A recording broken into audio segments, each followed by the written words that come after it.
our Day of the Dead candle here. I've got my La Calaveras Catrina, the elegant dead, as you can see there. We need to make sure that we light a candle so that the ghosts will be appeased, which is one of the things, of course, that they do during the Day of the Dead in Mexico. It's a celebration that's bittersweet. People come together to pray for the souls of lost loved ones. It's also a celebration of life at the same time. And so, with that note, and the fact that we are also going to be celebrating Halloween or All Hallows Eve coming up at the end of this month, another time where people like to dress up as ghosts and goblins and whatnot, go out and get lots of candy, and in the old days scare people out of the living daylights. We don't do that so much anymore, but we still, to this day, enjoy ghost stories. And ghost stories are one of the oldest oral traditions that we have. People communicating with each other, sharing ideas that they've got through the vehicle of the story. And the ghost story is very often one of the most favorite. Mark Twain, Samuel Clemens, when he would go around and tour the country, usually ended most of his stage presentations with a famous ghost story called The Golden Arm, about a woman whose husband cuts her arm off, which is made of gold, and after he digs her back up so that he could sell it. And of course, she wants it back. And that story, of course, is connected to an even more famous story called The Big Toe, which is told around firesides in folklore. And people would talk about the person whose big toe was cut off, lost in a field, found by a farmer, and then the ghost comes back wanting that toe. Probably if you wanted the origin of ghost stories, being in the library business, I would have to suggest a book. And that book is called The Penguin Book of the Undead. This particular book reaches back 3,000 years, going all the way back to Greek, Roman, and more ancient times. The book is also wonderful because it gives you all of the source material from which we get most of our ghost stories to this day, through the Victorian era right up to the modern day. So that's a great source. But if you want to talk about the father of the modern or Victorian ghost story, you got to look to M.R. James, British scholar. This is a rare edition that I got of a collection of his stories here. Beautiful book. So collect ghost stories, tell ghost stories, write ghost stories, celebrate ghost stories. But hopefully we're not going to have any ghosts show up with us today. You might want to keep the lights or at least the candles burning as we listen to the wonderful lineup that we've got. Let's go with it.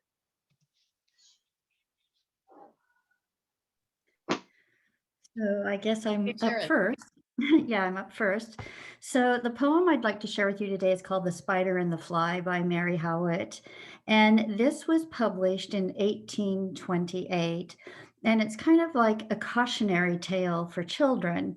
In 2002, Tony D. Terlizzi did an illustrated version of The Spider and the Fly, of which he won the Caldecott Honor Award in 2003.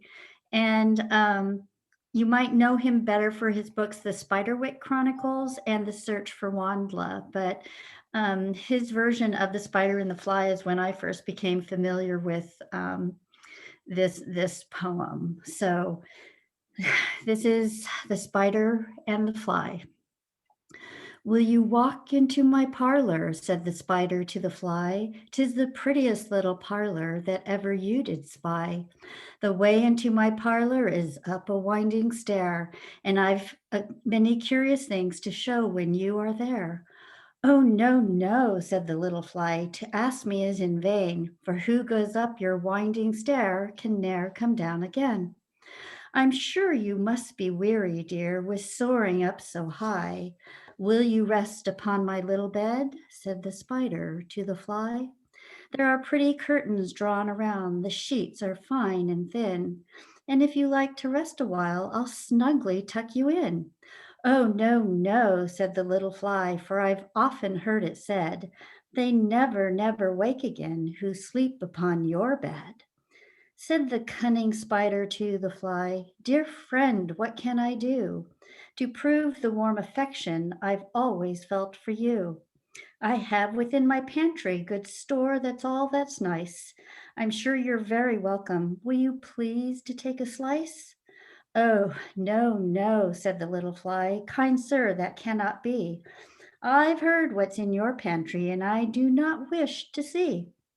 Sweet creature, said the spider, you're witty and you're wise. How handsome are your gauzy wings, how brilliant are your eyes. I've a little looking glass upon my parlor shelf. If you'll step in one moment, dear, you shall behold yourself. I thank you, gentle sir, she said, for what you're pleased to say. And bidding you good morning now, I'll call another day.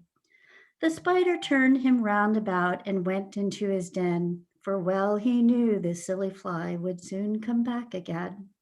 So he wove a subtle web in a little corner sly, and set his table ready to dine upon the fly. And then he came out to his door again, and merrily did sing, Come hither, hither, pretty fly, with the pearl and silver wing.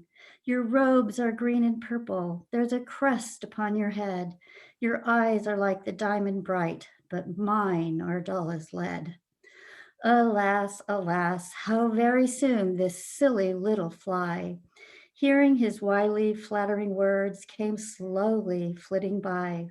With buzzing wings she hung aloft, then near and nearer drew, thinking only of her brilliant eyes and green and purple hue, thinking only of her crested head. Poor foolish thing, at last up jumped the cunning spider and fiercely held her fast.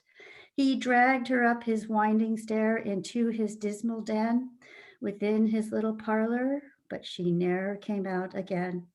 And now, dear little children, who may this story read, to idle, silly, flattering words I pray you ne'er give heed, and to an evil counselor close heart and ear and eye, and take a lesson from this tale of the spider and the fly. So that's, thank you. All right. Yeah. Yeah, the Rolling Stones made a song of the spider and the fly, in which you can find on YouTube. But that's, the adult version of the spider, of the fly, and the cautionary tale. So enjoy. Thanks, Thank you. Sharon. Okay, Very good. we've got Therese up next. Well, I didn't do any background homework on mine. I No just worries. looked for Halloween poems, and I'm used to elementary school children, so mine is very short and sweet. It's called Witch's Delight by Christie Ann Martine. It says, I have a recipe for witch's delight. It's enough to make you want to take flight. First, you add 3 rattlesnake tails, 1 cup of curdled milk, and a handful of snails.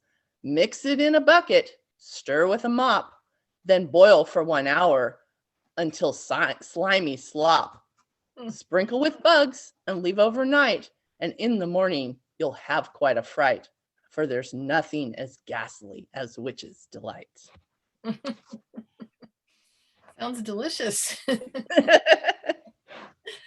Okay, thank you, Therese. We've got Rachel. Okay, so I have 2 that I'm going to read, and these are both scary. So they're much scarier.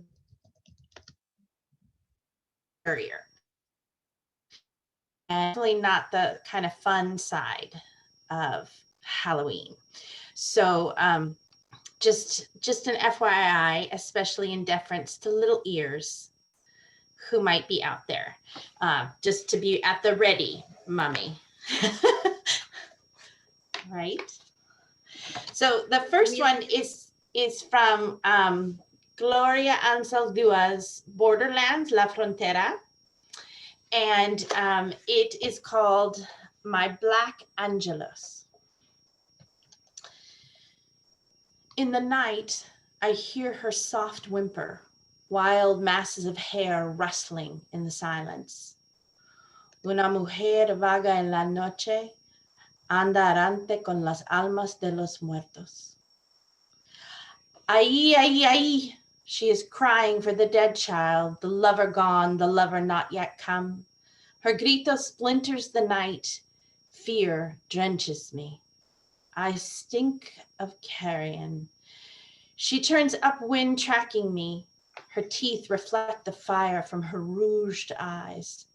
My black angelos, la bruja con las uñas largas.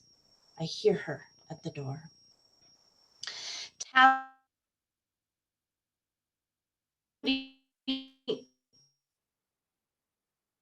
Words in my head turning, her hot breath, she picks the meat stuck between my teeth.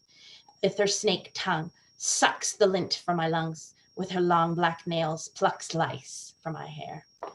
Ai, ai, ai, she crawls into my spine, her eyes opening and closing, shining under my skin in the dark, whirling my bones, twirling till they're hollow reeds.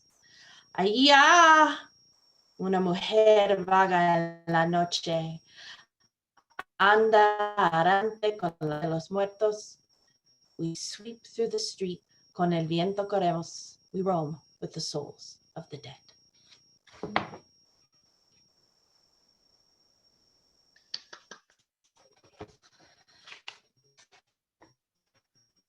You're all frozen for me. Am I frozen for you? Rachel, that was nice and grisly. Thank you so much. Good. There's one more if we want. And this one is from Leslie Marmon's Silko. It's actually from Storyteller, this version of it. It is also an excerpt from her novel, Ceremony, which is quite wonderful. But this one is called The Witchery, and it's actually an explanation of colonization. Leslie Marmon Silko is a Laguna Pueblo poet and writer, and so she's writing from that particular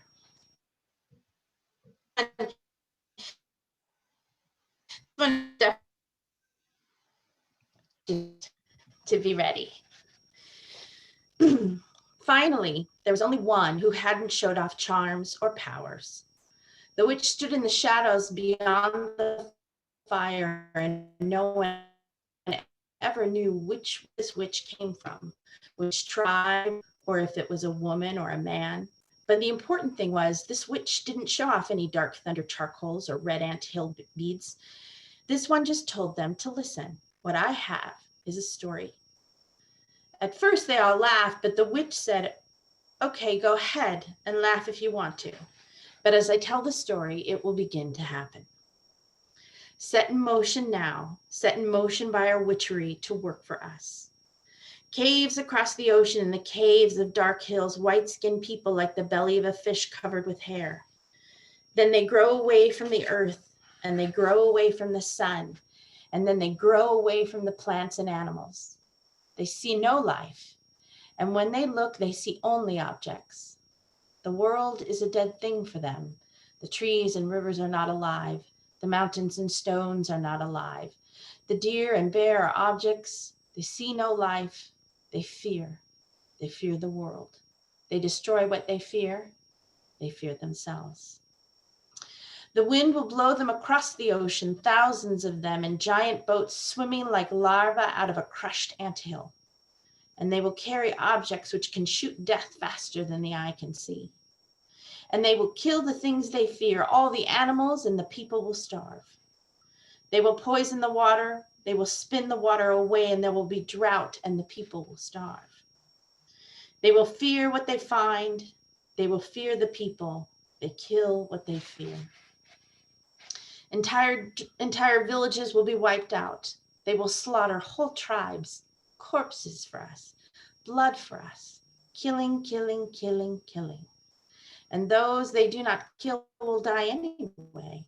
At the destruction they see, at the loss of the children, the loss will destroy the rest. Stolen rivers and mountains, the stolen land will eat their hearts and jerk their mouths from the mother, and the people will starve. They will bring terrible diseases the people have never known. Entire tribes will die out, covered with sores, shitting blood, vomiting blood, corpses for our work. Set in motion now, set in motion by our witchery. set in motion to work for us. They will take this world from ocean to ocean. They will turn on each other. They will destroy each other up here in these hills. They will find the rocks with veins of green and yellow and black, and they will lay the final pattern with those rocks, and they will lay it across the world and explode everything. Set in motion now.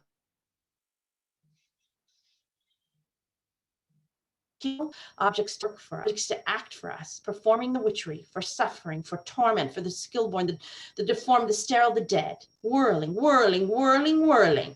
Set in motion now. Set in motion. So the other witches said, okay, you take the prize, but what you just said now, it isn't so funny. It doesn't sound so good. We're doing okay without it. We can get along without that kind of thing. Take it back, call the story back. But the witch shook its head at the others in their stinking animal furs, skins and feathers. It's already loose. It's already coming. It can't be called back.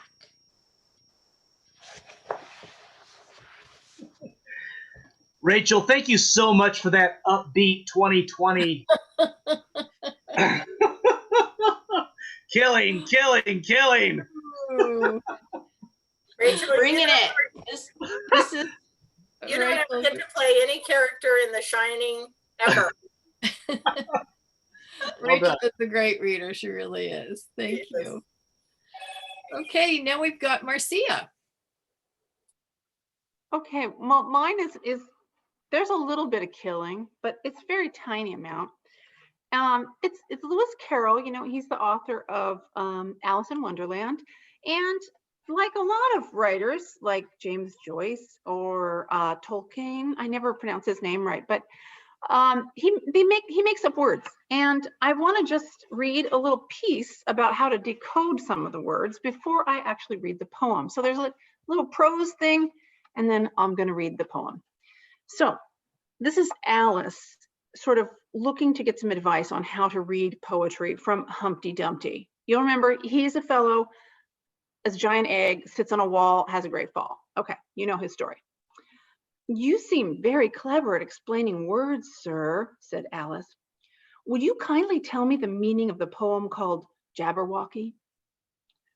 Let's hear it, said Humpty Dumpty. I can explain all the poems that ever were invented, and a good many that haven't been invented just yet.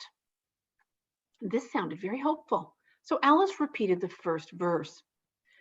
'Twas brillig, and the slithy toves did gyre and gimble in the wabe. All mimsy were the borogoves, and the mome raths outgrabe.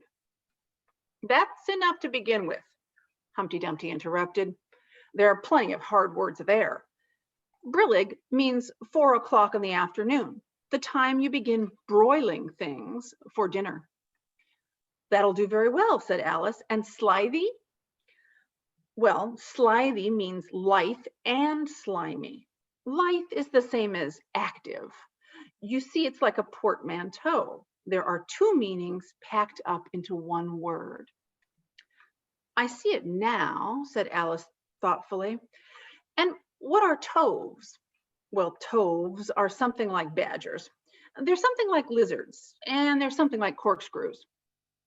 They must be very curious looking creatures. They are that, said Humpty Dumpty. Also, they make their nests under sundials. Also, they live on cheese. And what's to gyre and to gimble? To gyre is to go round and round like a gyroscope. To gimble is to make holes like a gimlet. And the wave is the grass plot around a sundial, I suppose, said Alice, surprised at her own ingenuity. Of course it is. It's called wabe, you know, because it goes a long way before it and a long way behind it. And a long way beyond it on each side, Alice added. Exactly so. Well then, mimsy is flimsy and miserable. There's another portmanteau for you. And a borogove is a thin, shabby-looking bird with its feathers sticking out all round, something like a live mop. And then mome raths, said Alice. I'm afraid I'm giving you a great deal of trouble. Well, a rath is a sort of green pig, but mome, I'm not certain about. I think it's short for from home, meaning that they'd lost their way, you know? And what does outgrabe mean? Well, outgrabing is something between bellowing and whistling, with a kind of sneeze in the middle. However, you'll hear it done, maybe, down in the wood yonder, and when you've heard it once, you'll be quite content. Who's been repeating all that hard stuff to you? I read it in a book, said Alice, but I had some poetry repeated to me much easier than that by Tweedledee, I think it was. As to poetry, you know, I can repeat poetry as well as other folk if it comes to that. Oh, it needn't come to that, Alice hastily said, hoping to keep him from beginning. Well, Humpty Dumpty's not going to begin, but I am. I realize that some of those words are kind of Britishisms, and I could give a whole nother discussion here on what some of those things mean, even after Humpty Dumpty translates them, but we'll save that for another day. Jabberwocky. 'Twas brillig, and the slithy toves did gyre and gimble in the wabe. All mimsy were the borogoves, and the mome raths outgrabe. Beware the Jabberwock, my son, the jaws that bite, the claws that catch. Beware the Jubjub bird, and shun the fruminous Bandersnatch. He took his vorpal sword in hand, long time the manxome foe he sought. So rested he by the tum-tum tree, and stood a while and thought. And as in uffish thought he stood, the Jabberwock, with eyes of flame, came whiffling through the tulgey wood, and burbled as it came. 1, 2, 1, 2, and through, the vorpal blade went snicker-snack. He left it dead, and with its head he went galumphing back. And hast thou slain the Jabberwock? Come to my arms, my beamish boy. O frabjous day, callooh, callay, he chortled in his joy. 'Twas brillig, and the slithy toves did gyre and gimble in the wabe. All mimsy were the borogoves, and the mome raths outgrabe.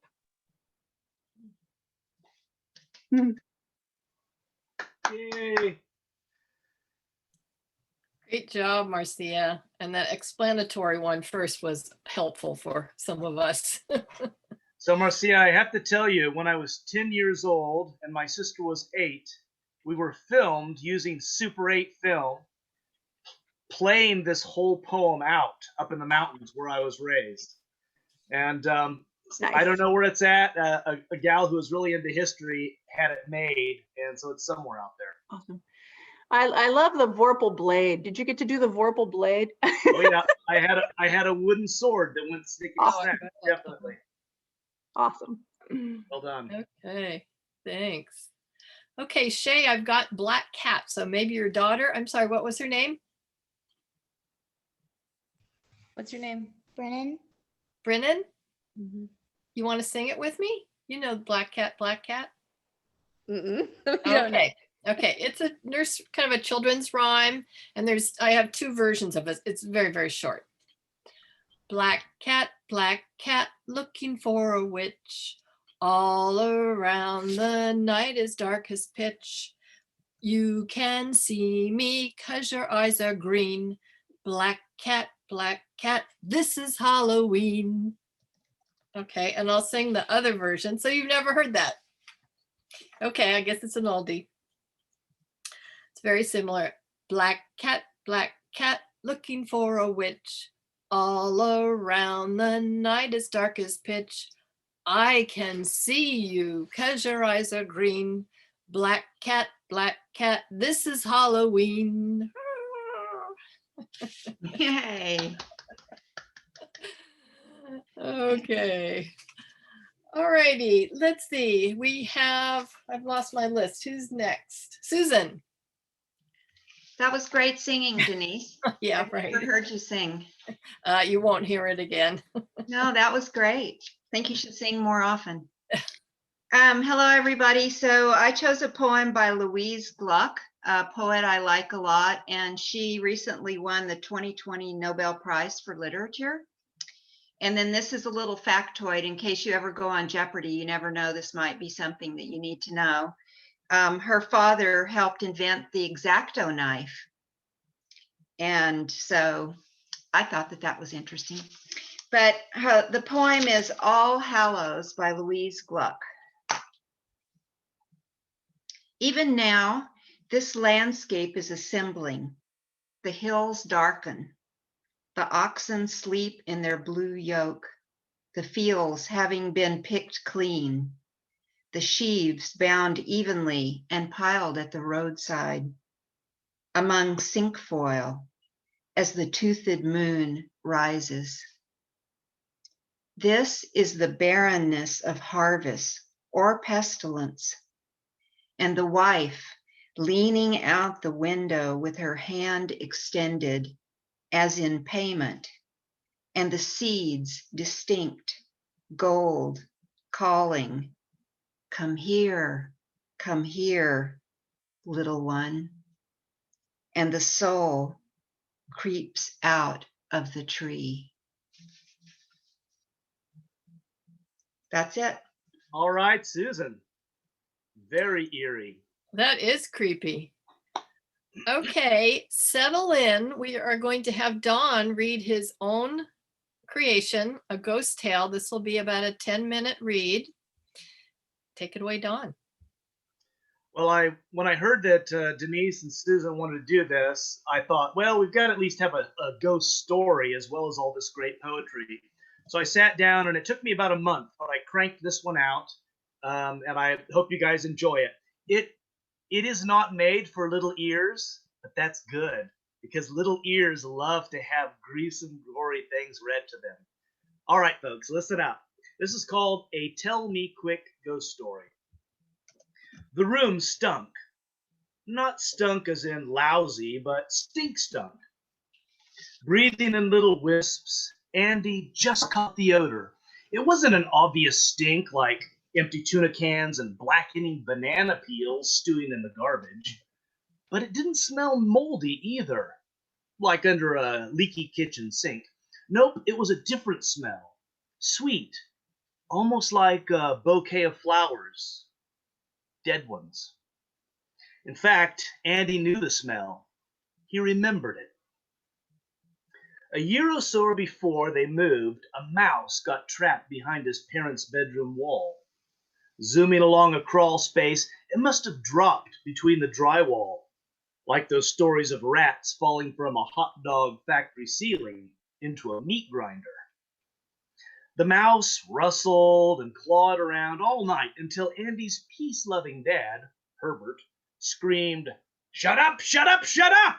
and threw shoes at the wall.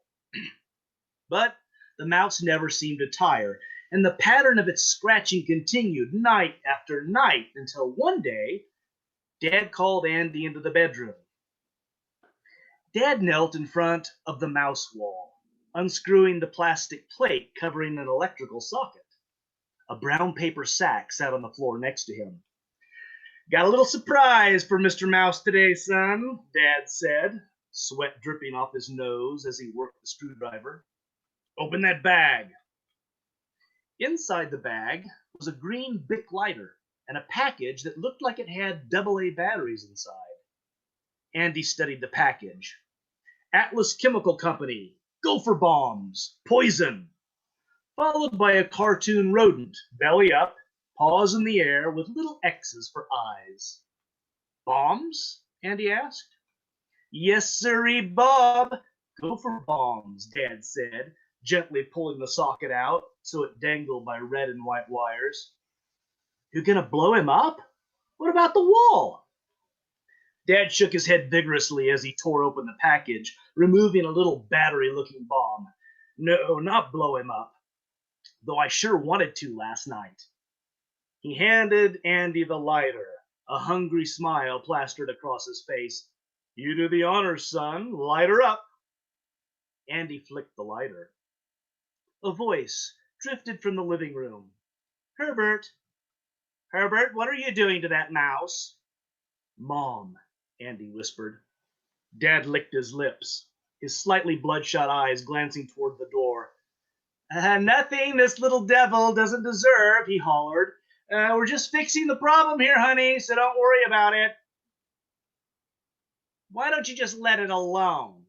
It'll probably just die on its own anyway, poor little thing." "Poor little thing. Poor little thing's a pain in the neck," Dad muttered, glancing up.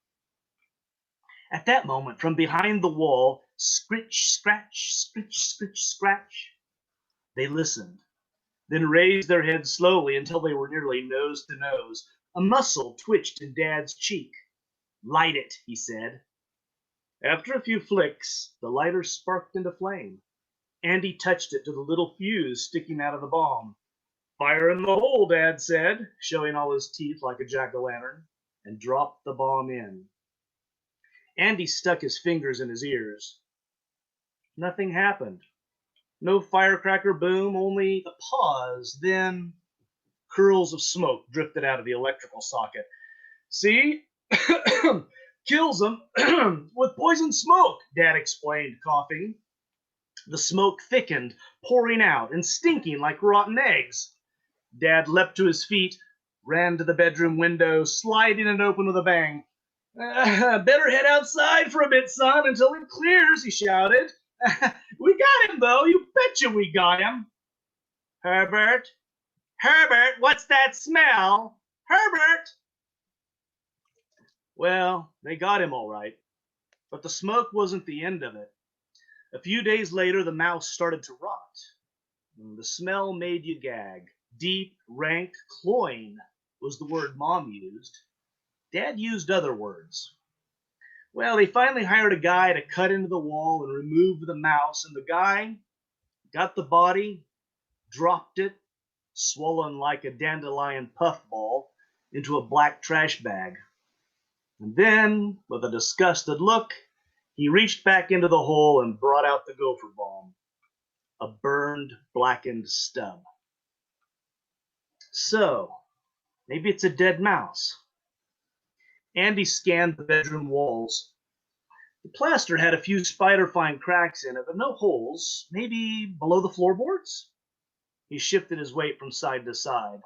The hardwood under his feet gave slightly. Crouching, he looked under the bed. There was nothing but the smell. That night, the wind blew in a rising storm, and the house creaked and groaned. Andy opened his window a crack, and the long white drapes, stirred by each gust, cast moving shadows. Andy tossed and turned in the little bed, and after a while he rolled over and peered at the Darth Vader clock on his nightstand. 11:40 p.m. glowed digitally in red across the Dark Lord's chest. Almost midnight. It's 12 o'clock, the witching hour. The witching hour? Where the heck did that come from? Oh, it was that stupid comic book he'd read at his friend's sleepover 2 months ago. On the comic's cover, there was an old hag. She glared white spark eyes and grinned green snaggle teeth. She pointed a long crooked finger at a clock striking midnight. Andy remembered the story, too. A guy made a witch mad, so she put a hex on him at midnight. You see, witches cast spells at midnight, when things got thin between our world and the ghost world. Ghosts could rise and help the witches. In the comic, a witch stood with arms stretched over a black cauldron, and ghosts swirled around her, their mouths gaped open. Andy pulled at the covers. Go to his parents' room. Dumb. Crying to Mommy and Daddy for no reason. No, but maybe he could just check on them.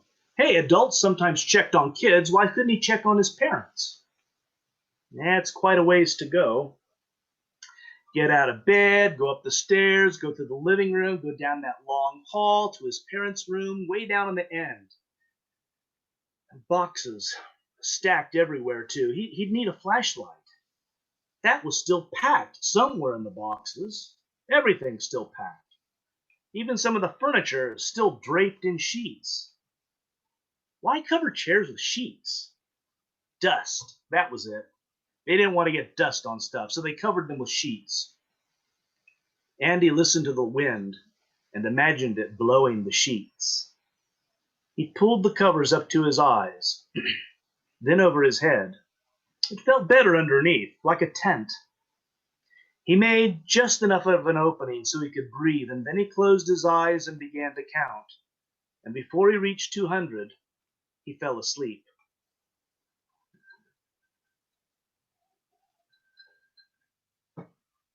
Andy woke up, breathing a choking smell of rot and ragged gasps. He sat up, one hand over his nose and mouth, trying to block the stench that rolled over him. He couldn't see. Everything was empty darkness and heavy, fetid, rotting. And then a spark of light appeared in the darkness.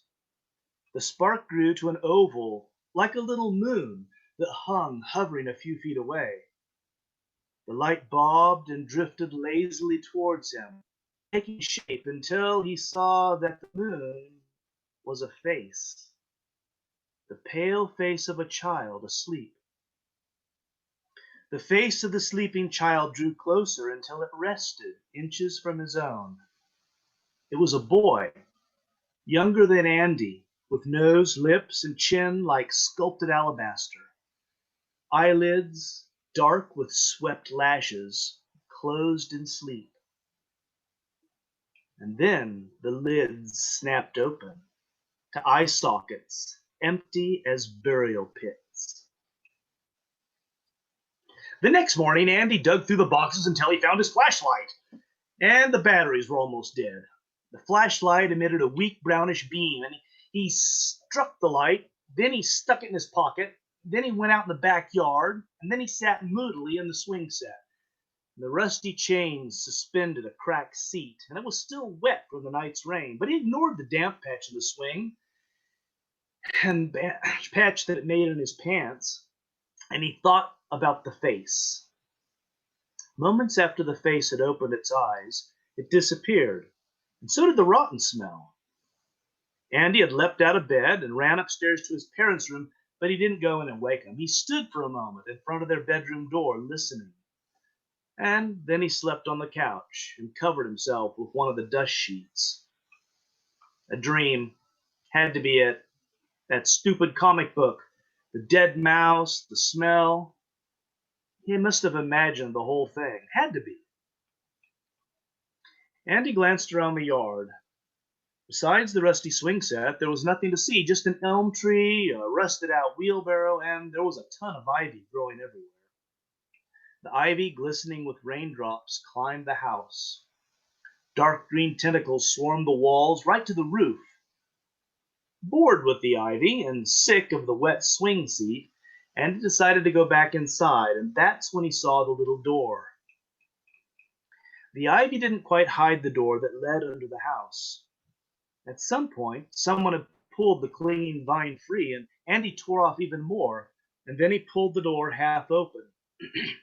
Getting down on his hands and knees, he snapped on his flashlight and peered inside. Nothing was in there, just dirt and webs. The flashlight's shaky beam didn't reach far, and so Andy decided, I'm not going to get all dirty for nothing. Then he remembered the smell. Yep, he could smell it under there too. Maybe he could find that dead mouse and get his dad to take it out so it wouldn't stink of his room. In fact, this little door led right under his bedroom. Hey, what if it held a trap door that led into the house? You know, old houses sometimes have that stuff built in. What a surprise it would be for good old Dad if Andy were to pop out of a secret entrance. Pushing the flashlight in front of him, Andy crawled through the door. And the smell grew, and so did the dust. Soon choking clouds of fine powdered dirt stirred as he crawled. Andy shuffled forward quickly, hoping to leave the dust, but he ran into a gauze of spider webs. Clawing at the webs, clutching the useless flashlight, he suddenly slipped forward, falling into darkness. Pain shot through his wrist as he landed. He dropped the light, and it went out. Andy panted for breath, holding his wrist. Coughing turned to gagging. The smell, the stinking rot smell, churned around him. In waves it crashed against him, choking his every breath, so that he couldn't cry out, only struggle to breathe. His right wrist throbbed with pain as he groped the walls behind him and to his left. He'd fallen into a pit, maybe a well. And where was the flashlight? Feeling the ground in front of him, he felt something like cloth and jerked his hand back. And then cautiously feeling the ground, his fingertips brushed the aluminum handle of the flashlight inches in front of him. He gasped and then grabbed the light and flicked the switch. No light. He banged the stupid thing on the ground, flicking the switch on and off, and finally a feeble beam flickered on, and trembling, Andy pointed it towards what he'd touched. It was a tennis shoe, connected to gray sweatpants, below a ragged t-shirt. It was a boy, one leg outstretched, the other bent to one side, leaning back against the dirt wall as if asleep, but not sleeping, because his face glowed, a moon made of sweating cheese, and blackened lips, and perfect little teeth. The mouth gaped open, soundlessly screaming. Andy heard his own heart then, thudding, thudding, thudding, as he held the light on the boy's face, looking, not wanting to look, but looking, while the dead boy looked back from his empty, ragged eye sockets, shadowed by the failing flashlight. And then, from far, far away, far, far above, he heard a voice calling, "Andy! Andy, come in now. Lunchtime." Andy looked up and took a deep, deep breath to scream, but his throat closed on the rich, ripe smell of rottenness, a rot that sharpened suddenly with the sound of stirring cloth and a glimpse of shuffled movement, just as the stupid flashlight went out. That's the end. Oh my gosh. Don, very creative. Is that based on anything that happened to you in your life? Oh, every day. No, I just took basic elements that traditionally work in a ghost story to make things scary, and then I just plugged them all in. All right, poor Andy. Poor Andy. Okay, I think we've got one last poem from Jenna. Jenna, feel like going? Sure. Thank you. Just like in my real life, whenever I see something scary, I have to end on a lighthearted note so I don't have bad dreams. So that freaked me out, Dawn. And this is something, I hope it's allowed. It's much more autumn themed.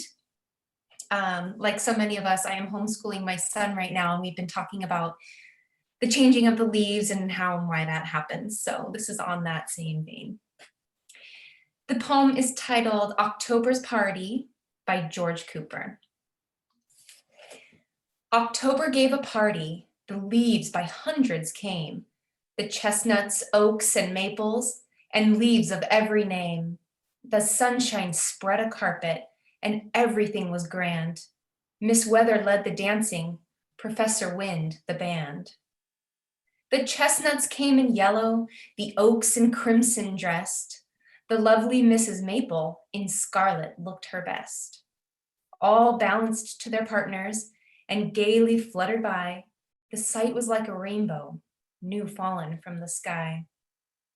Then, in the rustic hollow, at hide and seek they played. The party closed at sundown and everybody stayed. Professor Wind played louder. They flew along the ground, and then the party ended in jolly hands around. I love the colors that were just coming out of that. Me too. Okay, And we've got, thank you so much, Jenna, for ending on a positive note.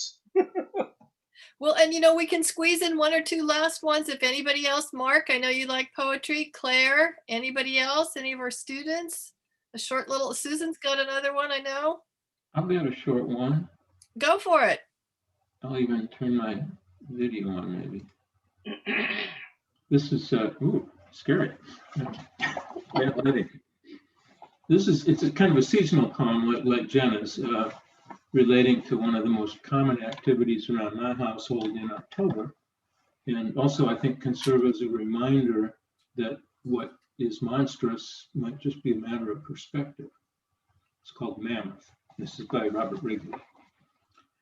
Returning the refilled feeder to its hanger on the tree, I'm followed, and from my first step out the door, to be careful slipping of the loop of twine over the hook's tang, made to understand, as he darts within inches of my eyes, that this hummingbird, while he may not despise me, finds my human dawdling not simply unacceptable, but offensive, a lumbering no less appalling than the moonscape of my face in its billion plumbable pores. Even the vast tidal wash of my infernal slow-witted breathing disgusts him. Therefore, he loops so swiftly around me, I can hardly blink. And when I tell him he is beautiful, he hears only the 2-ton roar of a woolly mammoth as it thrashes in a bog at the edges of which, this time of year, the red, sweet flowers he loves most of all still thrive. All right. Thank you, Mark. Thank you, Mark. Okay, I think we're just about out of time. So just a couple last things we wanted to say besides thank you for joining us today. Thanks for especially those that put on costumes. Ooh. We will be doing a couple poetry sessions in the spring semester. So that would be probably February and April. If you have ideas for that, please let me know or any of us know, because we like to start planning those now. And then I'll send you a recording of today's session. That usually takes a couple days to get from Zoom. That way you can see it and hear it again. If you missed some or you want to reread something, the chat should come with that. And then lastly, I wanted to turn it over to Sharon. We do have one last library sponsored book club coming up, and that's next month. So I'll let her say a couple words about that. Yes, so on November 19th, a Thursday, we'll meet from 1 to 2:30, and we're going to be reading a graphic novel called March, Book 1, and it's a memoir of John Lewis, who just recently passed away. So there's a LibGuide that's available for that has resources of history channel videos and TED Talks and things on the civil rights movement, and more information about John Lewis. But it's a graphic novel. If you have a public library card, you can go to Hoopla and read that graphic novel for free on your computer. There's also a copy or two from the libraries at Cuesta and the public library that you can check out. And if you know somebody at a school library, you can find it probably at the middle school or high school and be able to borrow it from there also. So that's March, Book 1, about the life of John Lewis and the start of the civil rights movement. And we will be doing that November 19th at 1 o'clock. So if you can join us, please do. And you don't have to read the book if you don't have time. It's only like, let's see, I have it right here. So this is what it looks like, and it's only 120 pages. So it's a quick read if you've never read a graphic novel before. And I borrowed my copy from Laguna Middle School. So. Okay, we put that date in the chat screen as well. So, okay, guys. Well, happy Halloween, Dia de los Muertos, full moon. That's right, it's a full moon on Halloween, so you better be careful out there this weekend. Dawn, any last thoughts? Any last ghostly vibes you want to send out? Stephen King said that ghosts are just people who can't get over the past. And also, on the Day of the Dead, one of the best traditions that they have is for family members to read poetry, usually parodies of the people that have passed away. So I think we've kept in tradition here, the living and the dead, remembering and moving forward. So thank you, friends, for all you've done. It's good stuff. Yeah, well, Don, you know, Stephen King wrote it, and I'm sure I've never forgiven him for that either. So, you know. It's like, Okay, thanks, everybody. Thanks, everybody. bye. Bye-bye. Bye.